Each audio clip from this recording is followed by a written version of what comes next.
deployed.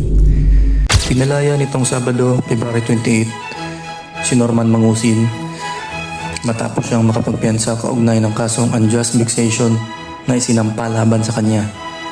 Batay sa impormasyon mula sa BGMP, inilabas ng korte ang opisyal na release order kaninang hapon na naging daan upang pansamantala siyang makalaya mula sa kustodiya matapos matanggap ang sabing utos. Agad na inasikaso ang kanyang mga dokumento at proseso para sa kanyang pagpapalaya. Ang kanyang paglaya ay pansamantala lamang habang dinidinig pa ang kaso laban sa kanya.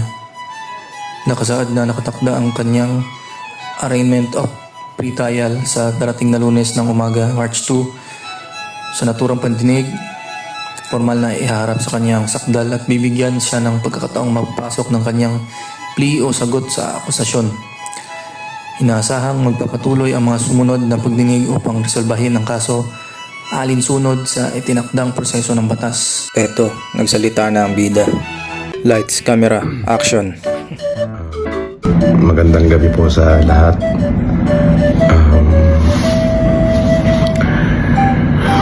Kalalaya ko lang po pansamantala. Maraming salamat po doon sa mga taong nagmalasakit at tumulong sa akin. Maraming salamat po doon sa mga taong patuloy pong sumusuporta sa akin.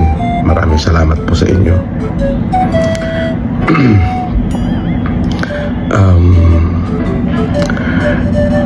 Medyo masakit lamang po yung pangyayari. Siyempre sa parte ng aking mga anak ay talaga pong masakit nga naman po na sa ganong kababaw po lang na kaso ako po ay para pong nahatulan na isang kriminal. Ako po ay may pagkakamali na ari at tama naman po yung ginawa nila na ako ay hulihin sapagkat yun naman po ay bahagi ng kanilang trabaho. Ngunit po yung ako naman po ay ipinahiya nila na para bagang tinalupan na ho nila ako ng buhay. Opo, ay sobrang sakit po.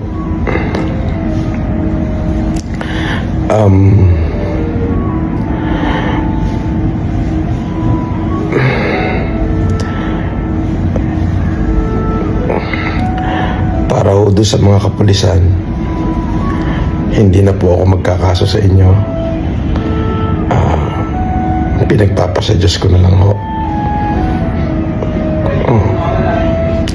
Maaaring kayo po ay sumusunod lamang. At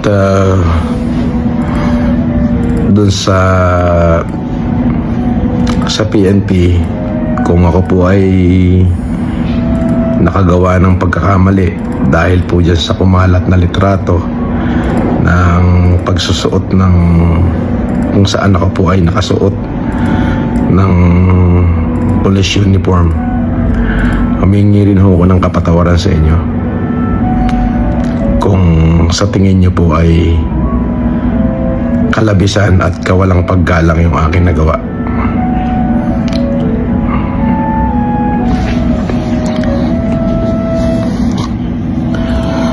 At doon po sa mga patuloy na nagmahal sa akin, maraming salamat po.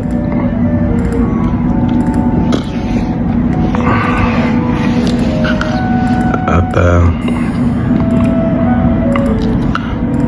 humihingi ako ng tawad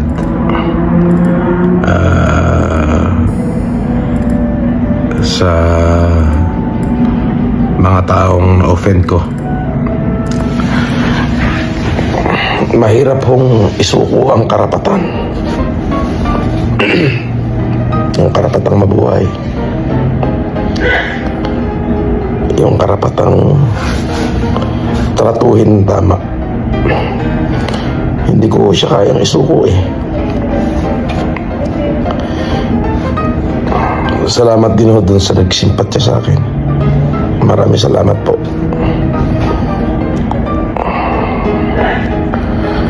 At ulitin ko po, doon po sa mga miyembro ng kapulisan na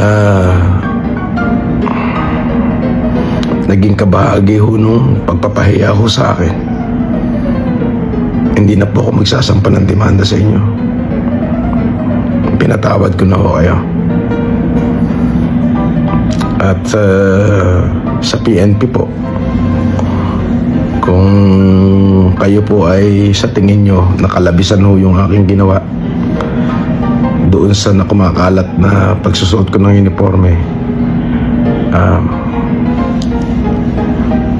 patawarin nyo ho ako. Wala ho akong masamang intensyon doon.